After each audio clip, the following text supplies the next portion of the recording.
Episode की शुरुआत में दिखाते हैं कि यून शोंग को यूनतियान को बात को ना चाहते हुए भी मानना ही पड़ता है और वो वहाँ से जाते हुए कहता है कि तुम जो चाहे वो कर सकते हो, मैं ऐसा दिखावा करूँगा जैसे कि मैंने कुछ देखा ही नहीं है। इसके बाद अगले सीन में यूलान सिटी के फैंग फैमिली को दिखाते हैं, जहाँ पर फैंग चेन का भाई आकर उसे बताता है कि फैंग हाउ ने अपना 3 साल पहले वाला प्रॉमिस को फुलफिल कर दिया है। उसका साथ देते हुए दूसरा बंदा भी कहता है हाँ ये सच है, और सिर्फ यूलान सिटी ही नहीं बल्कि पूरा साइलम किंगडम इसके बारे में जानता है और उसे फिर से पैट्रियट बनाने के लिए कहते हैं। ये सब सुनकर फैंग चेन थोड़ा सा चौंक जाता है और सोचता है कि ये तो सिर्फ एक प्राइवेट मैच था ना, लेकिन पूरे किंगडम को इसके बारे में पता क्यों चल गया है। ये सोचकर वो उनसे कहते हैं कि जबकि आप लोग मेरे बारे में इतना ज़्यादा हाईली सोच रहे हैं तो मैं फैमिली हेड का पोजीशन को फिर से एक्सेप्ट कर लेता हूँ।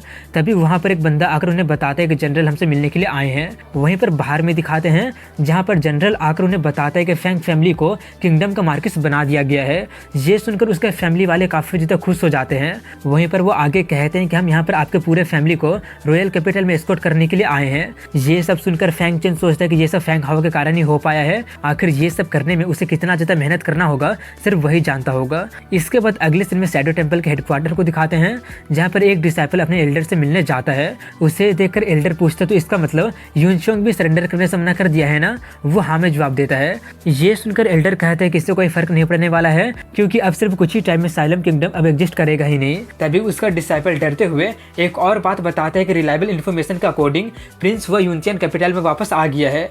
ये सुनकर उस एल्डर को कुछ फर्क पड़ता ही नहीं है और वो कहता है कि ज़्यादा चिंता मत करो, वो 10 सालों से पॉइजन्ड है, शायद वो अपने घर में मरना चाहता होगा इसलिए वो वापस आ गया है। ये सुनकर वो डिसाइपल और ज़्यादा डर जाता है और डरते हुए कहता है नहीं, रिलायबल इन्फॉर्मेशन के अकॉर्डिंग यूनतियान को किसी ने क्योर कर दिया है। ये सुनकर वो एल्डर काफ़ी ज़्यादा अविश्वास से कहने लगा होता है कि ये तो काफ़ी ज़्यादा इम्पॉसिबल है, उस पॉइजन को स्पेशली सेंटेंस नहीं बनाई थी, और पगलाते हुए चिल्लाने लगा होता है कि यहाँ तक कि अर्थ ग्रेड को तो छोड़ो, यहाँ तक कि हेवनली ग्रेड भी उसे क्योर नहीं कर सकता है।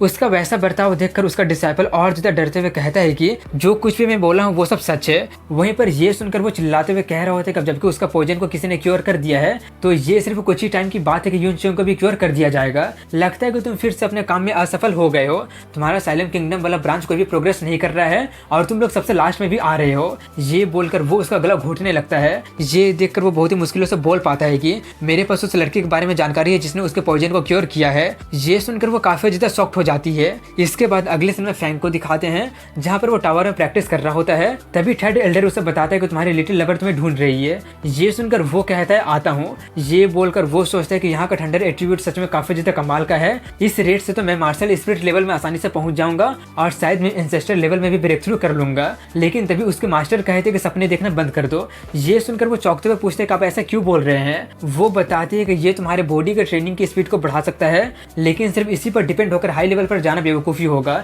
एक्सटर्नल ताकत सिर्फ हड्डी तक ही पहुंच सकती है, ऑर्गन तक पहुंच नहीं सकती है। इसलिए एकेडमी में काफी सारे मार्शल एंसेस्टर लेवल वाले तो हैं, लेकिन एक भी बैंडरेट लेवल वाला नहीं है, क्योंकि ये टावर सिर्फ मार्शल स्पिरिट लेवल में ही पहुंचा सकता है। मार्शल एंसेस्टर एक अलग ही तरह का रिलम है और इस टावर का एक्सटर्नल फोर्स तब कोई काम नहीं कर पाता है। ऐसा भी कहा जा सकता है कि martial ancestor martial arts path का एक बहुत ही ज्यादा इंपॉर्टेंट स्टेज है। मार्शल प्रैक्टिशनर लेवल के स्पिरिचुअल की उनके मसल से आते हैं और मार्शल मास्टर का स्पिरिचुअल की उनके टेंडन और वाइन से आता है। और अगर मार्शल एंसेस्टर की बात करें तो की 5 ऑर्गनों से आता है और सभी ऑर्गन को रिफाइन करके ऑर्गन में ही स्पिरिचुअल की के लिए अलग से वोर्टेक्स को भी क्रिएट किया जा सकता है। इसलिए मार्शल एंसेस्टर में 5 सब रिलम भी होता है और वो यूनतियान जो कि सेकंड इनेट रिलम में है ऑलरेडी अपना हार्ट और लिवर को रिफाइन करके 2 वोर्टेक्स को बना लिया है और उसका लंग का रिफाइनिंग भी लगभग खत्म ही होने वाला है और वो जल्दी थर्ड इनेट रिलम में पहुंच जाएगा। वो सब सुनकर फैंग थोड़ा सा चौंकते हुए पूछता है कि मैं उनके बारे में पहले क्यों नहीं जानता था। उसके मास्टर वहां से जाते हुए कहते कभी बहुत ही कुछ है जो कि तुम नहीं जानते हो, जब तुम मार्शल स्पिरिट लेवल में पहुंच जाओगे तब बातें करेंगे। इसके बाद अगले समय फैंग को दिखाते हैं जो कि अपने मास्टर के बातों को ही सोचते हुए जा रहा होता है। तभी वहां पर वानसिन आकर उसे जल्दी से कहीं पर लेकर जाने लगती है। ये देखकर वो उससे पूछता है कि आखिर तुम इतनी जल्दी में क्यों हो।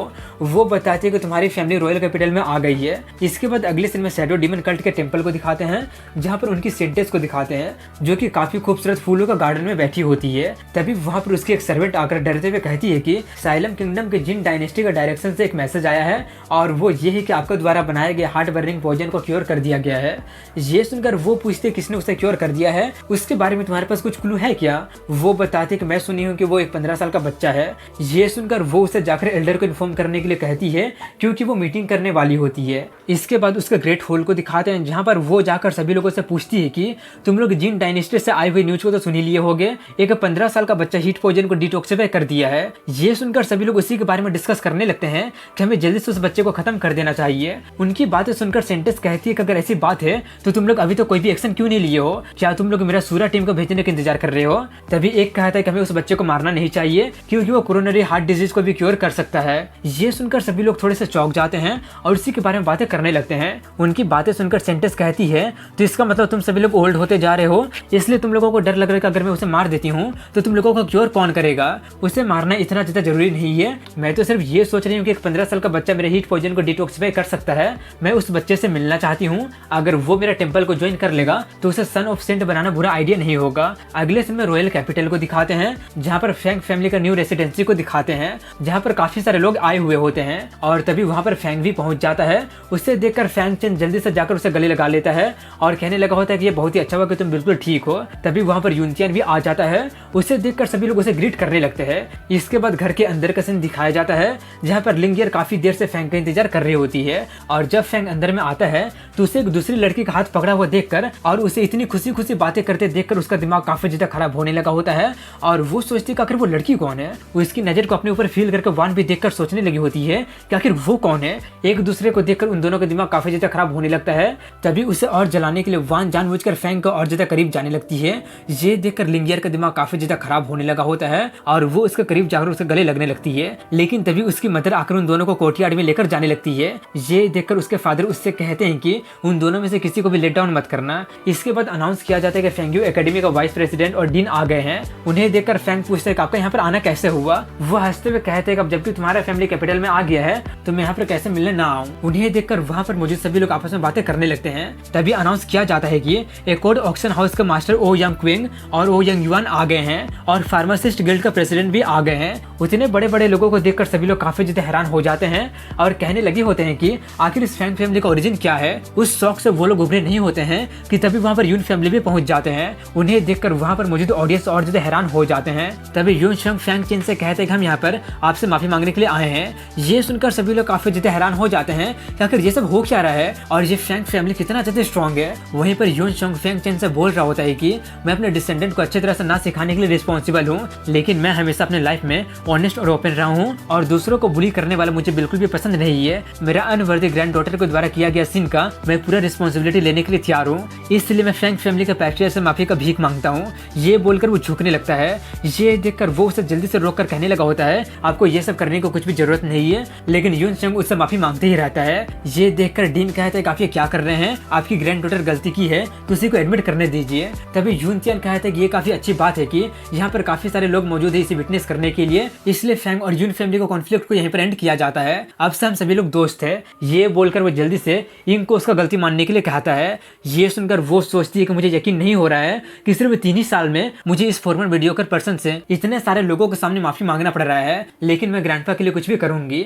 ये सोचकर वो झुककर उससे माफी मांग लेती है। ये देखकर जूनचियन हंसते हुए कहता है कि अब जबकि वो तुमसे माफी मांग ही ली है तो पुराने ग्रज को यहीं पर खत्म कर दो, लेकिन तभी फैंग ना में जवाब दे देता है। ये सुनकर वहां पर मौजूद सभी ऑडियंस काफी ज्यादा हैरान हो जाते हैं और कहने लगे होते हैं क्या वो बच्चा पागल हो गया है, मार्शल यून को तो छोड़ो वो तो प्रिंस यूनचैन को भी फेस नहीं दे रहा है। वहीं पर फैंग उससे कहता है कि अगर उस वक्त सिर्फ तुम मेरा ही इंसल्ट की होती तो मैं तुम्हें माफ कर देता, लेकिन तुम मेरे फादर को पब्लिकली में इंसल्ट की थी और मेरा फैंग फैमिली के यूलान सिटी का पूरा इज्जत का सत्यानाश कर दी थी। क्या तुम्हें सच में लगता है कि मैं तुम्हें इतनी आसानी से माफ कर दूंगा? तुम्हारे वजह से मेरा पूरा फैमिली खत्म होने का कगार पर आ गया था। ये सुनकर यून इंग का मुंह ही बंद हो जाता है और वो सोचती है कि मुझे तो पहले लगा था कि ये सिर्फ एक मीडियोकर पर्सन है जो कि वानसिन को डिजर्व नहीं करता है, इसलिए मैं जानबूझकर उसे सप्रेस करके वानसिन के बारे में उसे सोचने देने से रोकना चाहती थी और रिग्रेट करते हुए सोचते क्या मैं सच में गलत थी, क्या मैं सच में इससे और इसके पूरे फैमिली को उतना बड़ा खतरे में डाल दी थी। ये सोचकर वो रोते हुए उससे पूछती है तो बताओ कि मैं ऐसा क्या करूं कि तुम मुझे माफ कर दोगे। तभी वानसिन आकर उससे कहने लगी होती है कि प्लीज उसे माफ कर दो। ये देखकर यूनिंग सोचते कि लगता है कि मैं सच में गलत थी, लव को पावर से डिटरमाइन नहीं करना चाहिए। तभी उसके फादर कहते हैं कि अब उसे भूल जाओ, यूनिंग ऑलरेडी माफी मांग ली है और वैसे भी हम लोग ठीक है। और अगर इसकी बात करूँ तो मैं मिस सिंह को थैंक्स करना चाहूंगा क्योंकि बिना आपके मेरा फैंग फैमिली अभी भी यूलान सिटी का फैंग फैमिली ही होता और मेरा बेटा फैंग वो अचीव नहीं कर पाता जो अभी कर लिया है। ये सुनकर फैंग वान को वहां से लेकर जाते हुए कहता है कि मुझे कोई फर्क नहीं पड़ता है। ये सुनकर यून चियन हंसते हुए कहता है हाँ हम सभी लोग फैमिली है और यून शोंग से कहता है कि तुम बच गए हो। और यही बोलने के साथ यहीं पर इस एपिसोड की एंडिंग हो जाती है। तो मिलता हूँ कल इसी वक्त अगले वीडियो में, तब तक के लिए हैव अ गुड डे।